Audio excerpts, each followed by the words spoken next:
22/3/2024 తేదీన అంటే ఎన్నికలకు 2 నెలల ముందు 2.65 కోట్ల రూపాయలను జరిమానా విధించడం జరిగింది. ఇదంతా వాస్తవమా కాదని అడుగుతా ఉన్నా.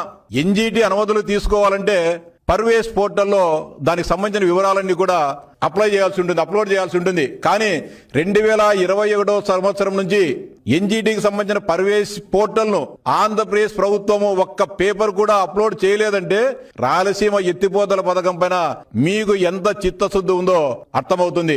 ఒక్క పేపర్ కావాలంటే ఒక్క పేపరు 2020 అక్టోబర్లో ఆగిపోయిన తర్వాత ఒక్క పేపర్ కూడా పర్యావరణ అనుమతులు తీసుకోవాలని ఇంగిత జ్ఞానం లేకుండా, పర్యావరణ అనుమతులు లేకపోతే భారతదేశంలో ఒక ప్రాజెక్టు కూడా ఒక అడుగు ముందుకు పోదనే విషయం తెలిసి కూడా రాయలసీమ ప్రాంత ప్రయోజనాలకు మీకంత ప్రాధాన్యత ఉండింటే ఎందుకు పర్వేస్ పోర్టల్లో ఎన్జీటీ క్లియరెన్స్ కోసం మీరు దరఖాస్తు చేయలేదని చెప్పి ఈ సందర్భంగా వారిని డిమాండ్ చేస్తా ఉన్నా, ప్రశ్నిస్తా ఉన్నా.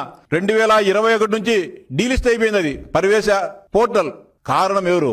మీకు చిత్తశుద్ధి లేక, రాయలసీమ ప్రాంత ప్రజలపైన ప్రేమ లేకపోవడం వల్ల జగన్మోహన్ రెడ్డి చేసిన నిర్వాహకము, మోసము అని చెప్పి నేను స్పష్టంగా చెప్తా ఉన్నా.